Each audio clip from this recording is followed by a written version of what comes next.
요한일서 4장 12절로 13절입니다.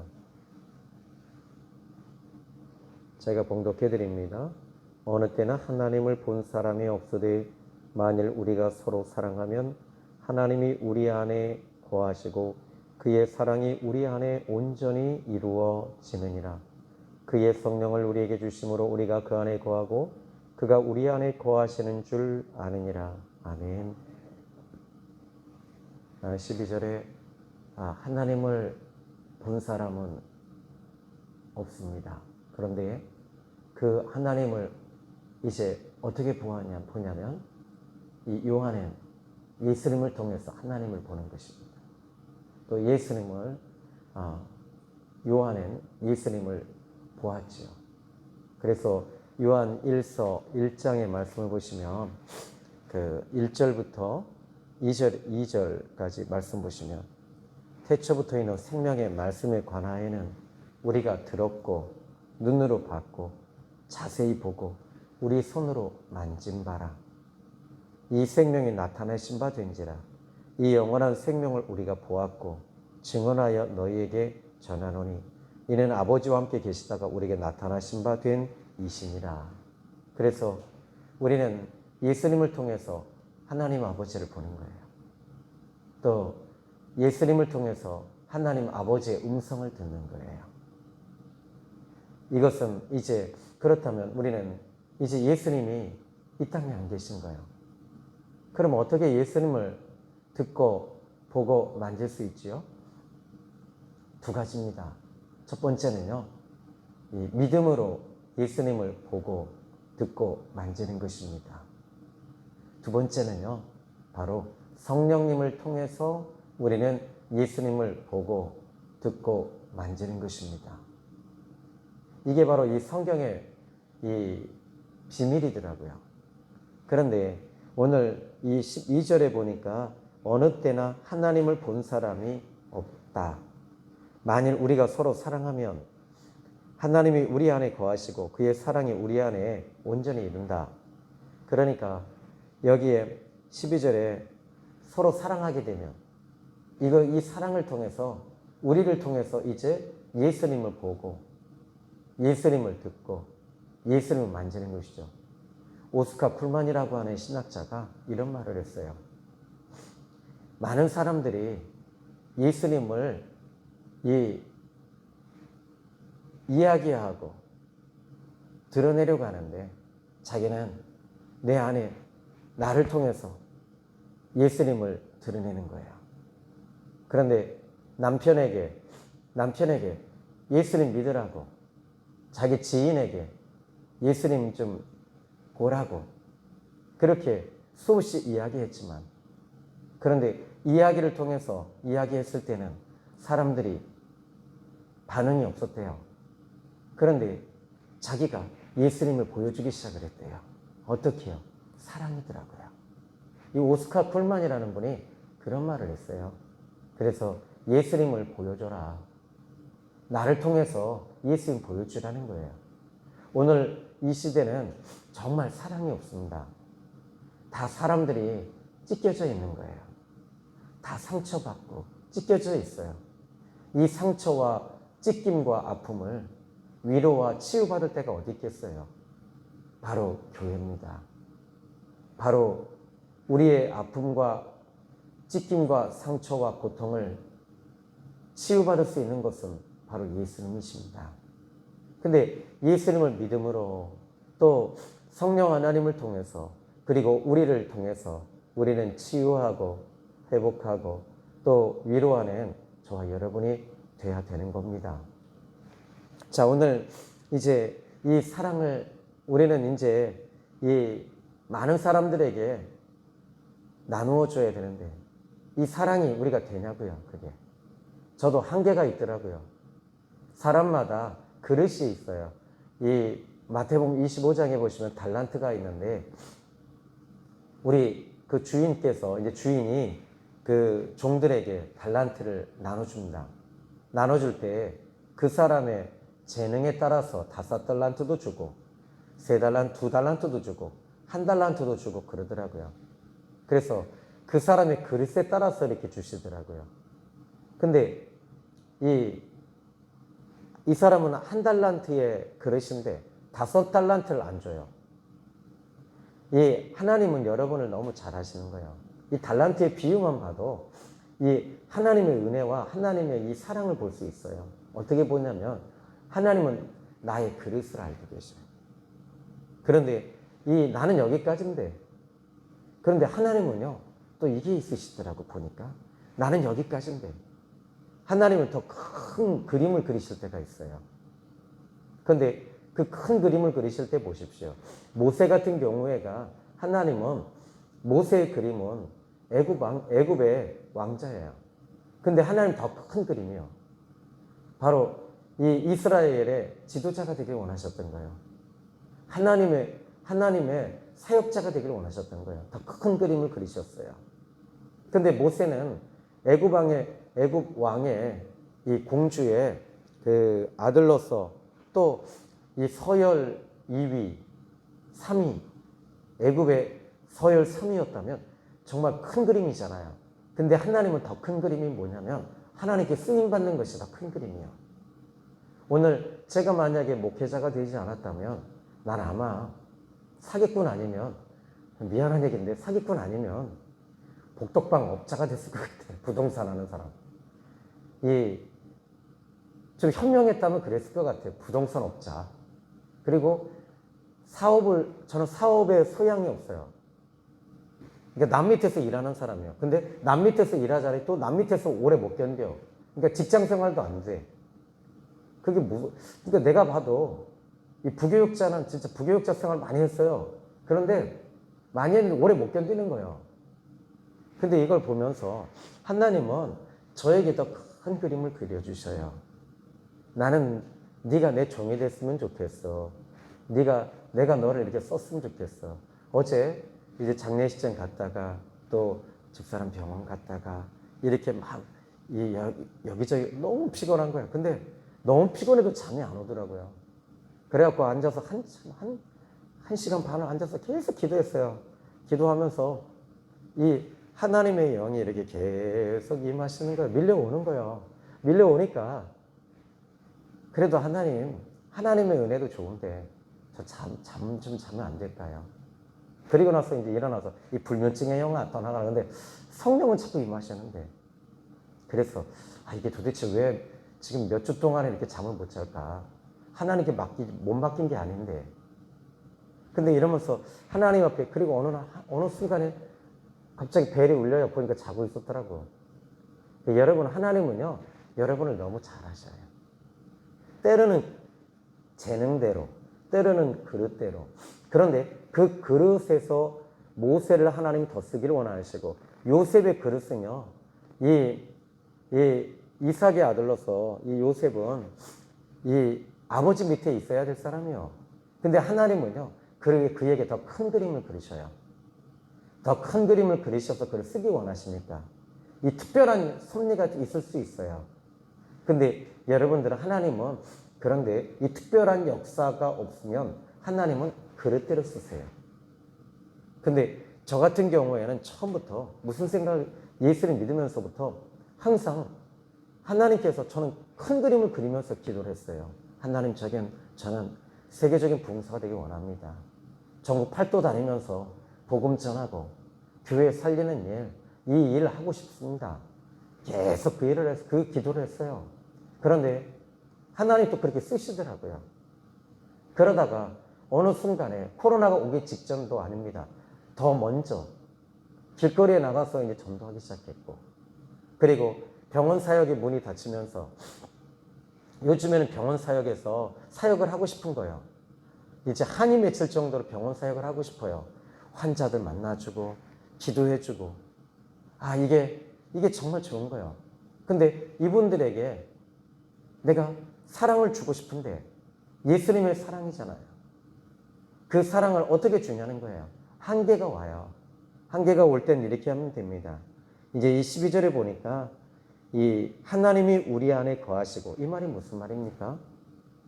우리가 사랑을 주는 것은요, 우리의 힘으로는 붙여요. 좀 안 돼요. 아니, 남편을 좀 아껴주고 사랑하려고 하는데 그게 그 꼬라지 보면 안 되잖아요. 그런데 여기 보니까 하나님이 우리 안에 계셔서, 예수님이 우리 안에 계셔서, 성령님이 우리 안에 계셔서 이 일들을 가능하게 하시는 거예요. 이해가 되는 거예요. 성령께서 눈을 맞춰주잖아요. 나는 내 눈에만 모든 것을 우리가 신앙생활 할 때 보면 내 눈의 잣대로 모든 것들을 다 내 기준으로 모든 것들을 보고 있지는 않는가. 목사는 목사의 눈의 잣대와 기준이 있더라고요. 근데 그 기준으로 보면 여러분 성도들이요 못 견뎌요. 그러면 어떻게 되냐면 성도의 기준대로 봐주는 거예요. 그러면 성도들이 숨을 쉬기 시작하더라고요. 여러분 마찬가지입니다. 내 눈의 기준과 내 눈의 잣대가 아니라 내 남편의 눈의 잣대를 한번 다시 한번 보세요. 그러면 이해가 될 거예요. 우리 주님은요, 주님의 잣대가 아니라 우리를 사랑하셔서 이 땅에 오신 거예요. 그래서 우리 어제도 우리 암송했던 구절에 보십시오. 하나님의 사랑이 우리에게 이렇게 나타난 바 됐다. 하나님이 자기 독생자를 세상에 보내시면 그로 말미암아 우리를 살리려 하심이라. 하나님이 이 땅에 와버리신 거예요. 사람의 몸을 입고 독생자로 하나님이 그 아들을 이 땅에 보내신 거예요. 그러니까 이 하나님이신 예수님이 피곤할 때는 피곤하셔야 되고 또 시장하실 때는 시장하셔야 되고 또 이 사람들에게 공격도 당하시고 이게 우리 주님 아니신가요? 그러니까 예수님께서는 우리의 아픔을 친히 경험하시고 보시고 경험이 아니라 친히 다 겪으신 거예요. 그래서 나보다 나를 예수님은 더 잘하셔요. 오늘 여러분 우리의 사랑을 우리가 주는 거 한계가 올 때 하나님이 우리 안에 계심으로 그 한계를 뛰어넘게 하시고 주님께서 대신 하시더라고요. 주님께서 대신 하시니까 어떻게 돼요? 나는 여기까지인데 나는 이렇게 만져주는데 이 사람의 치유의 역사가 일어나는 거예요. 우리 권사님이 그 손자가 운동하다가 이 무릎을 다쳤다 그래요. 그런데 어느 날 이렇게 만져주는데 이 아이가 이 죽었던 다리가 이렇게 피가 돌고 살아나는 거예요. 그게 어떻게 가능해요? 내가 어떻게 할 수 있어요? 하나님이 하시는 거예요. 근데 우리는 착각하더라고. 제가 착각할 때가 많아요. 내가 한다고 생각하는 거예요. 내가 기도 많이 해서 한다고 생각하는 거예요. 아니요. 하나님이 우리 안에 계셔서 이 일들을 하시니까 우리는 감사할 것밖에 더 있겠어요? 그죠? 이제 성령이 임하면요. 이 임재하시잖아요. 그러면요. 가슴에, 심령에, 우리 안에 역사하시고 머리에 임하시고 그리고 손에 이렇게 다 온몸에 이렇게 임하실 때 그때 만지잖아요. 그러면요. 치유의 역사가 강하게 일어나요. 이제 여러분 한번 해보세요. 근데 시험 삼아 하는 게 아니요. 이것은 주님이 하시는 거예요. 그러니까 이 교회도 주님이 하시는 거고 여러분의 사업도 주님이 하시는 거고 여러분의 자녀도 주님이 하는 거예요. 자, 이제 12절을 보니까 이렇게 이야기하지요. 그래서 하나님이 우리 안에 거하시고 그의 사랑이 우리 안에 온전히 이루느니라. 그의 사랑이 우리 안에. 그러니까 여기 비밀 두 번째는 뭔지 아십니까? 하나님의 사랑이 우리 안에 거하니까 이게 내 안에서 만족이 되는 거 아니겠어요? 내 안에 충족이 되고 충만이 되고 내 안에 갈급함이 채워지니까 이제 다른 사람의 갈급을 그때부터 챙기는 거 아니겠어요? 내가 갈급함을 채우지 못했을 때 다른 사람의 갈급을 채운다는 것은 이건 어불성설이라고 말합니다. 그러니까 그때 우리 이런 말 하잖아요. 너나 잘하세요 라고 말하는 게 그 말이 그 말인 거예요. 내가 채워지면 다른 사람을 비로소 보게 되는 거예요.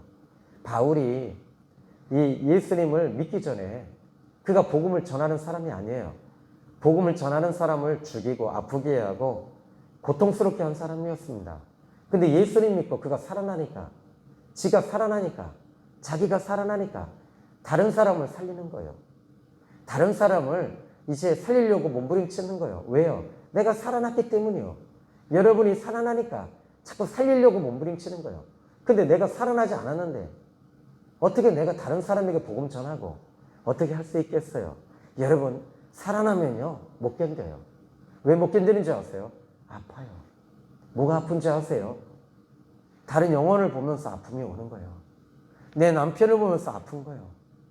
믿지 않는 사람 보면서 아픈 거예요. 그런데 이런 아픔이 없다면, 여러분, 아픔이 없는 사람은 어떤 사람이냐면 시체입니다. 송장은 아픔이 없어요. 죽어있는 사람은 아픔이 없어요. 근데 살아나면요, 아파요. 여러분, 저는 그래요. 우리 애들, 큰애를 보면서 늘 좀 아파요. 아, 우리 큰애한테 못해준 게 많고. 근데 이 왜 그래요? 부모니까. 근데 여러분, 부모로서 아픔도 있겠지만 우리가 이제 예수님 없는 사람, 믿지 않는 사람들 다시 한번 보세요. 아픔이 와야 돼요. 이 아픔이 와야지 여러분이 그 아픔을 통해서 전도가 되고, 그 아픔을 통해서 여러분들이 이제 그 사람을 살리는 일들을 하는 거예요. 할렐루야. 자, 그래서 그의 사랑이 우리 안에 온전히 이루어지느니라. 아멘. 근데 이 일들이 하나님이 우리 안에 어떻게 거하세요? 13절에 이야기하는 거예요. 그의 성령을 우리에게 주심으로, 이제 성령이 우리에게 주심으로 그 성령을 통해서 우리가 하는 거 아닙니까? 성령의 기름 부으심을 통해서 우리가 하는 거예요. 여러분이 성령이 임하시잖아요. 임하시기 전과 임하신 후의 삶이 달라요. 교회 나오기 전과 나온 후가 달라지고, 예수님 믿기 전과 믿은 후가 달라지고, 그런데 성령님이 정말로 임하셨을 때와 임하시기 전에는, 이 임하시기 전에는요, 내 의지로 하는 일들이 더 많아요. 근데 이제 성령이 임하시면 로마서 8장 26절에 보니까 이와 같이 성령도 우리 연약함을 도우시나니, 아니 성령님이 도와주시는 거예요. 저는 그래요. 항상 내가 한계가, 어떤 문제를 만나면 한계가 오더라고요. 근데 그 한계를 뛰어넘게 하는 게 보니까 성령님이시더라고요. 길거리에 나가서 전도하면서 복음을 전하는데 이게 어떻게 가능하겠어요? 이 코로나 시대에. 아니 오는 성도들도 막아야 할 판국인데, 근데 나가서 자꾸 전도하는 거예요. 왜요? 이게 왜 이렇게 가능해? 왜 이렇게 해야 될까 내가? 근데 성령님이 내 안에 계시니까 이 일들을 하고 있는 거예요. 이 일들을 하고, 여러분들도 집에서 예배 드려야 되잖아요. 근데 여기 나오는 이유가 어디 있어요? 성령님이 여러분들을 나올 수 있도록 채근하시는 거예요.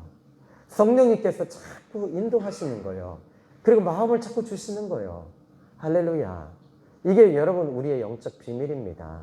그래서 성령 하나님을 통해서, 우리 권사님에게도 성령이 임하시고 나서 이게 며칠 전과 며칠 후에 완전히 다르잖아요. 아, 이거구나. 아, 성령께서 이렇게 역사하시는구나. 우리 장로님에게도 아니 이거구나. 이렇게 하나님이 이렇게 일하시는구나. 그런데 이 세계는요, 육에 속한 사람은요 이해 못해요. 그러니까 어떻게 해요? 그냥 율법적으로 계속 몸부림치는 거예요. 여러분 지금까지 몸부림쳐왔잖아요. 근데 몸부림치는 게 아니더라고. 성령 안에서 모든 것들이 움직여지고 있는 거예요. 성령 하나님은요 생명의 영이세요. 생명을 자꾸 주시는 거예요. 생명 속에 들어오니까 막 자유함이 오고, 살 것 같고 숨이 쉬어지고, 세상 바라보면 숨이 콱콱 막혀요. 숨이 막히고, 제가 이제 전에 제주도에 이제 이렇게 갔다 오면, 인천공항 저 하늘 꼭대기에서 이렇게 딱 보면요, 제주도는요 안개가 없더라고요. 그런데 서울쯤 오니까 여기에 그냥 시커먼 매연이 이렇게 꽉 서울을 이렇게 덮고 있어요. 다 우리가 그렇게 하는 거잖아요. 그죠? 답답해. 근데 여러분, 우리가 예수님을 바라보면 이 답답함이 어떻게 달라지는 줄 아세요? 답답함이 아니라 풀어지는 거예요. 응답으로 오고 시원해지고, 말씀을 보면 시원해지고, 또 기도하면 시원해지고, 그 비밀은 하나님께 있기 때문입니다. 여러분, 그래서 오늘 이 아침에도 승리하시기 바랍니다. 오늘 암송 구절은 너무나도 유명한 요한일서 4장 13절입니다. 기도하겠습니다. 하나님 아버지, 감사합니다. 오늘도 주님을 바라보고 내가 웃고 있어요. 내가 세상을 바라보니까 울고 있는데, 내 남편을 바라보면 울고 있습니다. 그런데 주님을 바라보면서 웃고 있어요. 기쁨이 와요. 주님을 통해서 오늘도 호흡해요. 내가 오늘 주님을 통해서 다시 한번 또 시작합니다. 성령님 힘을 주세요. 예수님의 이름으로 기도했습니다. 아멘. 13절 한번 여러분 읽어보실래요? 시작. 우리에게 주심으로 우리가 그 안에 거하고 그가 우리 안에 거하시는 줄 아느니라. 아멘. 몇 장 몇 절? 4장 13절. 주기도문으로 마칩니다. 하늘에 계신 우리 아버지여, 이름이 거룩히 여김을 받으시오며 나라에 임하오시며 뜻이 하늘에서 이룬 것 같이 땅에서도 이루어지이다. 오늘날 우리에게 일용할 양식을 주옵시고 우리가 우리에게 죄 지은 자를 사하여 준 것 같이 우리 죄를 사하여 주옵시고 우리를 시험에 들게 하지 마옵시고 다만 악에서 구하옵소서. 대개 나라와 권수와 영광이 아버지께 영원히 있사옵나이다. 아멘. 말씀 붙잡고 기도하시기 바랍니다. 오늘 암송하시고 10분 후에 불을 끕니다.